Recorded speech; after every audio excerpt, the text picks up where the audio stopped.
Aloha, I'm State Representative Cindy Evans. I represent North Kohala, South Kohala, and North Kona. This is a new district for me after the census. You know, every 10 years we draw the lines. I used to have North Kona. Right now I have a very, very small part of North Kona. But I was blessed because I got North Kohala, which is a wonderful part of the Big Island. And I hope that for those of you that are watching, please come to the Big Island. I think you'll find it lovely and just really a great place. We have historical sites, we have beautiful beaches, and it's just really nice, our rural community that I represent. And thanks so much for joining me. You know, today I asked Robin Matsunaga, who's our ombudsman here at the state capitol in state government, and I thought, you know, when I came here and I like ombudsman, what in the world does an ombudsman do? So I thought, you know, it'd be really great for all of us to have that conversation and find out, you know, what Robin does. Hi, Robin. Hi. Representative, thanks for having me. Yeah, my pleasure. Thank you so much for coming. You know, I saw your annual report come across my desk and I went, oh yeah, you know, there's Robin out there doing really good things, and you do. I see all the stuff that you do, and can you tell the public the basics of what your office does? Basically, what my office does is we investigate complaints from citizens about the actions of state and county executive branch employees. So, you know, if at the county level, that'll be things like parks and planning and permitting, all of the county functions that interface with the public. And on the state level, all of the executive branch agencies, you know, from transportation to taxation, et cetera, welfare services, health, educational services, things like that. Well, you know, as a state legislator, I hear of complaints, and I just wonder what raises to the level of calling you, or basically does anybody call you and then you know, decide this is something that your office wouldn't take over, or that you would, you know, refer them to other people? You must have people that what raises to the level that your office would actually get in and use staff time to follow through on a complaint? There's not a real line that we use to decide which kinds of complaints we're going to look into. What we want people to do first is to try to resolve their complaints or their disagreements directly with the agency that's involved. But you know, sometimes you know, if they can't get it resolved or they're not getting a response when they try to appeal a decision, then they should call my office, and then at that point we can intervene and investigate to see what the agency is doing and to compare what the agency did with what the law requires to see if they're acting not only legally but if they're also acting fairly and reasonably. So how many staff do you have, and what kind of background do they have? Oh, okay. I have a total of, right now I have 14 staff, including myself. 3 of the staff do the initial intake when people call my office, or if we get correspondence or emails in. I have 8 analysts that actually do the investigative work. They have varied backgrounds. Some have degrees in law. I have one that has they have 2 that have public administration backgrounds. I have one who has an economics background. I have social work backgrounds. So it's a varied, as far as academic-wise backgrounds, and it gives, I think, my office a more rounded ability to evaluate complaints and to actions of agencies. So what kind of authority has the legislature? I assume you're in statute. What kind of authority do you really have when you're working with the county? Now, you were saying your research, when people calls in, let's say there's a complaint, let's say it's, you know, somebody at the front desk, you're gone there to, you know, you fill out your application, you've filled out the forms. Speaking of, a good example would be the most recent change we made in driver license renewal. and this thing about identification and IDs, I'm sure you must have got calls, because a lot of us got calls on that, because when we passed that law, the interpretation and how people were processing, I had people say they went 3, 4, 5 times and they were still rejected and couldn't have the proper identification. So something like that, what kind of authority do you have in terms of correcting the situation or telling the department, or let's say in this instance, the county vehicle registration people, that you really need to do it differently, and are they obligated to respond to that? In terms of powers, the law gives the Ombudsman all the powers of investigation that we need, power of subpoena, the authority to enter an agency's premises without notice, the ability to subpoena witnesses and documents. But what it doesn't give the Ombudsman, it doesn't give us the power to compel an agency to make changes if we found that the agency made an error. It doesn't give us the authority to overturn an administrative decision. But what we do is, when we find that an agency acted erroneously or unreasonably, we will try to use reasoned persuasion to get the agency to reconsider and change their decision, or if it's possible to change. In terms of like the driver's licensing issue, what we did with the complaints that we got were to look at each individual case to see if the, like in the situation where we normally get the ones because they were denied, and we will look at that individual's case and see whether or not the documentation that they provided to the driver licensing office was sufficient to meet the requirements of the Real ID Act.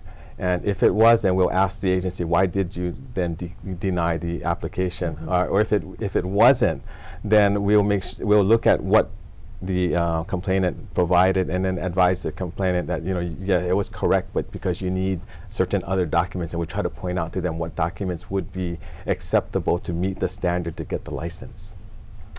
Ooh, I think I'm going to refer a lot of people to your office. Yeah, it's not it's not it's not that the staff at the licensing offices don't know what the requirements are. It's sometimes, I guess, because they might feel overwhelmed because of the number of people that they're trying to service.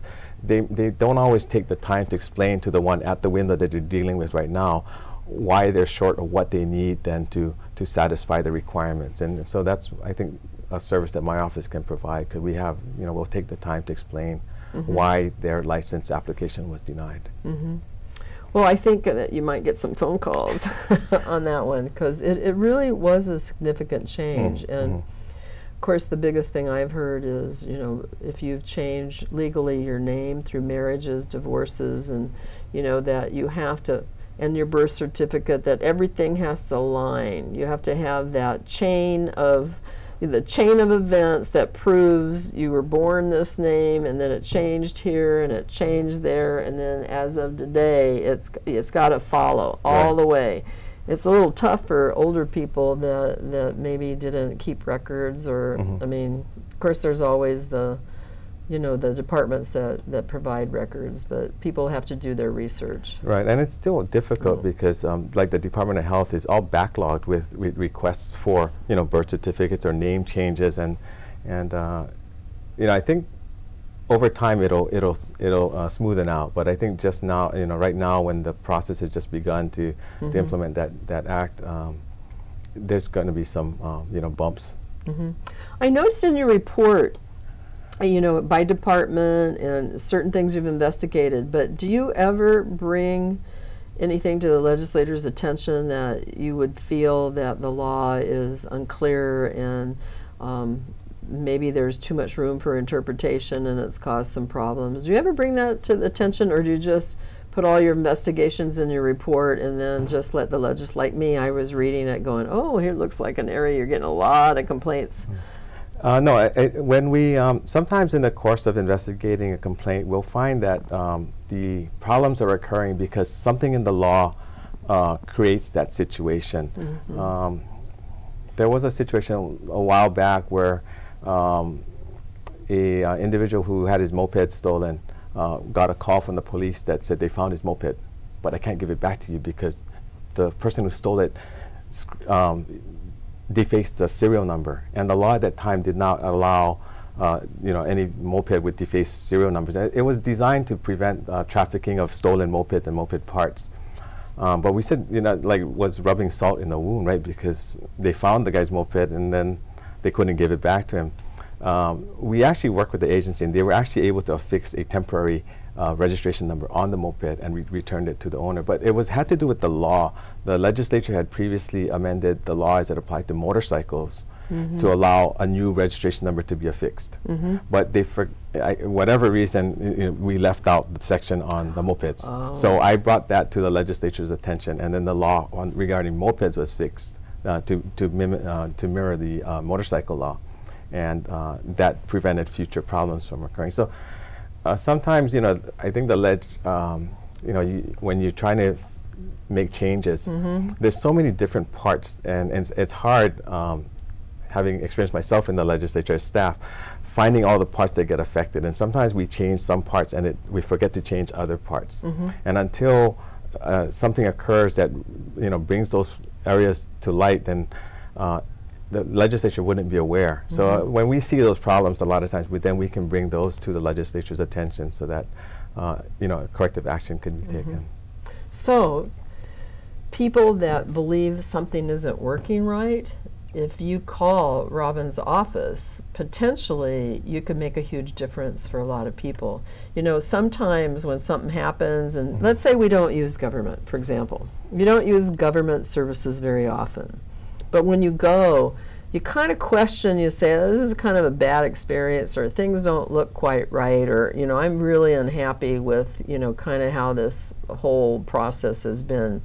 If they call your office, potentially you could get involved in and really make the experience of government, make it better, maybe more efficient. So people just don't walk away and not be able, now they have a place to tell a story if they call your office. Right, right. I think one of my roles, as I see it, is to connect the citizens back to government. I think there's always a disconnect. And I think my office can equalize the power or the standing of the a single complainant against this huge bureaucracy that they're trying to deal with. And we can't help everyone who but especially if it has to do with a health and safety issue, or if the citizen has already tried to resolve it with the agency and it's just not getting anywhere. Those would be good times to call my office. And if we can't, if it's something that we can help, we'll do it. If it's something that we can't do right away, we'll advise what else they could try first. And if it's something that's outside of my authority to investigate, then we'll also find something more appropriate that they could use to try and remedy the complaint. Wow, I'm so happy you're there.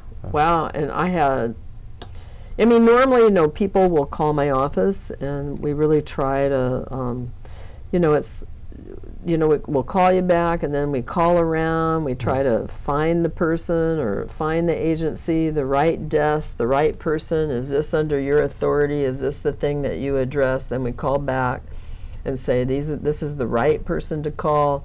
This is the person that, really works on this, and try to get them connected. Right.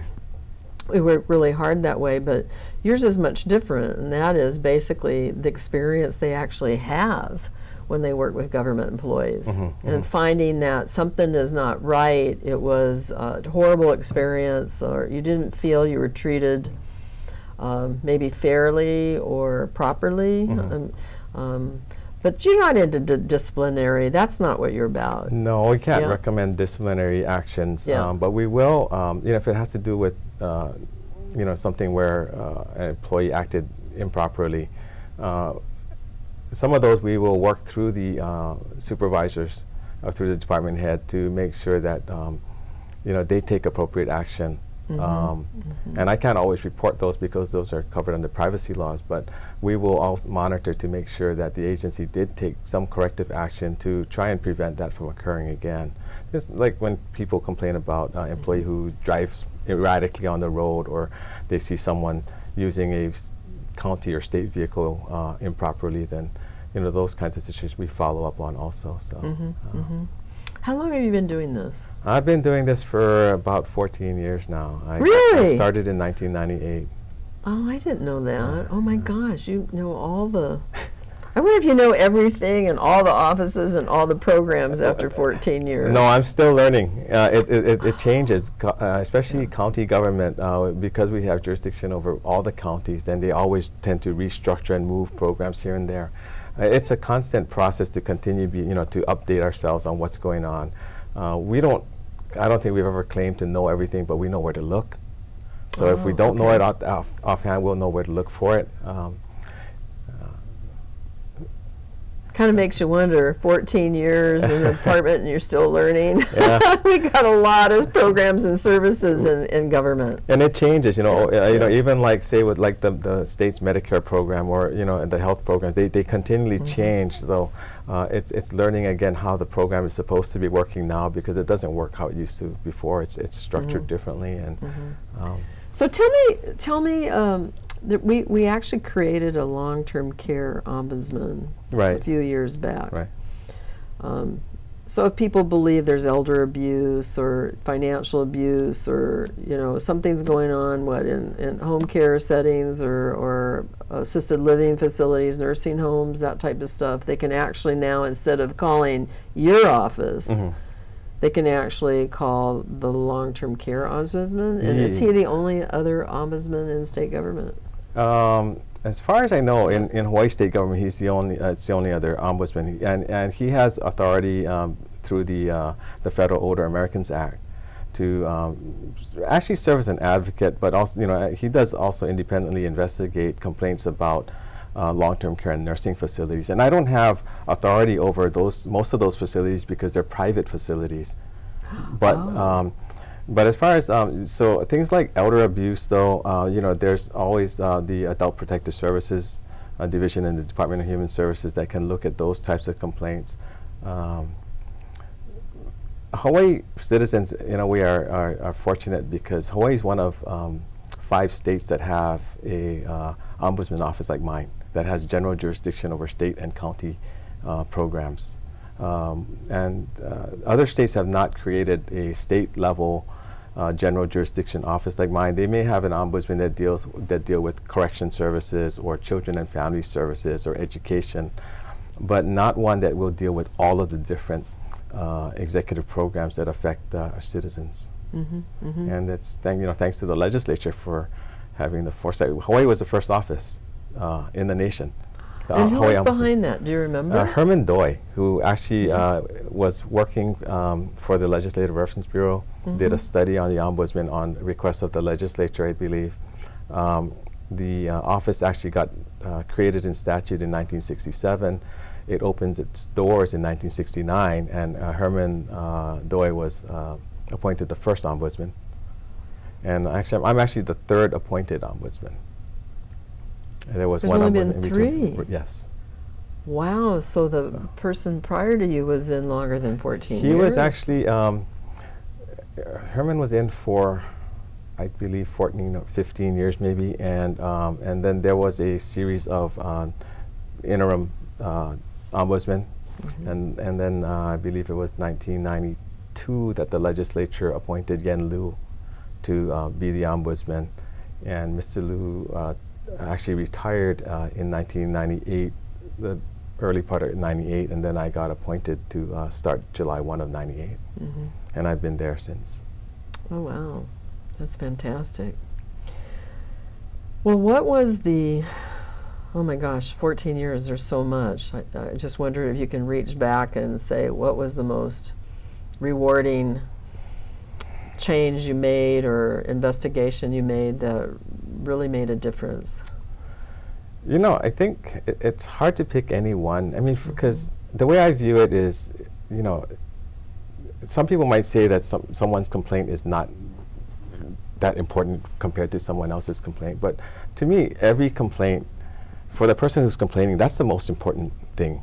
Otherwise, they wouldn't be complaining to my office about it. So I treat it that way. And anytime we can fix something that the government is doing wrong, that's I consider that good. I mean, I'm satisfied with that. And, we don't get as much publicity as say, like the state auditor's office. But, my staff and I are satisfied when we can investigate a complaint, and if we can find that, you know, if the agency did something wrong and we can get it fixed, that's all we want. We want to make sure that you know, the problems are resolved and that government starts functioning better than it was before we started to look at the problem. Well, I really appreciate that, because you're right. Each person has their own, whatever their experience is theirs, and you can't compare to others. Right. So, yeah, that's really great. Well, you know, I know when you came in my office a little while ago, we were talking about how do you let people know that you even exist? Do we, as legislators, give you enough ability to like promote yourself, kind of market yourself, but you know, how do we really, that's why I wanted you to actually come in to this show, because this will be aired on Olelo and then it'll go to Naleo on the Big Island. But basically I want people to know that you're there, and so it's like you're not in the front page of the telephone book, I don't believe. So, you know, and then how do we teach and educate people that your office exists? It's been a challenge from the beginning when I started. The office doesn't really have a budget for advertising to go out and do promotions of our office, and because of the number of complaints that we have in this, you know, we get maybe 3,500 to 4,000 complaints a year, and for 8 staff to handle. And for me to then, you know, go to, say, a neighbor island or to outside of the office to promote the office, that means during that time we're not investigating complaints. So we've been focusing more on investigating. We used to put an ad in each of the county newspapers, but the cost of those things became prohibitive, and we weren't sure that we were getting the kind of you know, if impact that we wanted to get from those ads. You know, hopefully this year I'll get some travel monies, inter-island travel monies restored, so that if there are opportunities on the neighbor islands at community fairs or something, that I can go out there and set up a small table where we can explain what our office does. Right now it's limited to Oahu, where I'll go out to community groups, or, you know, if there are opportunities. And this is an excellent opportunity. I appreciate your offering it to me. To get the word out. And we're in the phone book, but I think people don't understand what ombudsman means. So they might see it, but they don't know what it's for. Right. And you know, what would you think? What would you think if we posted in public places that are in public facilities or buildings that basically has a little sign that says, you know, if you have any complaints, call the ombudsman with the phone number? That'd be fine. Yeah, I mean, I could work with you maybe on putting something together. Sure, like some type of nice sign that basically says, and then we can ask, you know, the county offices. I'm just talking where the public comes in. You know, you come into the place where it's kind of the lobby, right? Where you come in and it says, you know, so basically you would post something that just says, if you have any complaints, please call the ombudsman and give a phone number. You know, maybe just posting something, a notice, would help. I don't know why it just popped into my brain just now, but you know, that might be a way to, because this is only for public employees. So basically it's where the public goes. Right. You know, I mean, this is where the public goes to get services, and they walk in, and it's always usually a lobby, an entryway, and maybe we should think about posting. Yeah, that's a good idea. I can work with you with that. Great. Yay! You know, it's hard because I only have that one office, and it's only on Oahu, where we don't even have any offices on the neighbor islands, which is why we, you know, try to provide toll-free telephone numbers for each island to call, so that they don't have to incur any long-distance call charges to call my office. And then, you know, we've been trying to do outreach through our website, but, you know, unless you type in ombudsman or something, if you type in complaints about government, some of the browsers will take you to our office website, but most of them won't, I think. So I don't, you know of any other ways that we can get the word out. So. Okay, great. Well, we have about 3 minutes left, and so I thought just quickly we'd talk a little bit about your background, because I think it's fascinating. I think given your background, you bring a great perspective to doing this job, and that is you really understand a lot about the inner workings. So can you tell us a little about yourself. Employment background? Yeah, sure. I think relevant employment background is I did spend 12 years in the legislature, in the House of Representatives staff. 4 of those years I was the committee clerk for the Committee on Finance, and that gave me a good view of all the state agencies and how they run. I was the chief of staff for the Speaker of the House from 1992 to 1998, and that again gave me a good understanding and forced me to do a lot of problem solving, which is something that I like to do. And my background, academic-wise, I have a Bachelor of Science in Biology, and I have a Master's in Business Administration. And I think maybe being a middle child, set me up to be, to fit in this kind of work. It's challenging. And sometimes people tell me, why do you want to listen to complaints all day? I say, well, they're not complaining about me. They're complaining about somebody else, and I can, where I can help resolve those. It's good. It's a good feeling to be able to do that, But it is stressful sometimes because we want to help everyone who calls, and sometimes we can't because even though the outcome's bad for them, it's still what was supposed to happen, and we try to explain why, and for some people, I hope it helps because at least they understand why the outcome was what it was. And for others, it's I understand it's still not what they wanted, so they're not necessarily happy with what my office did. But it's not. We always give each one our full commitment, and we investigate as thoroughly as we can given the time period that we want to work on it. So.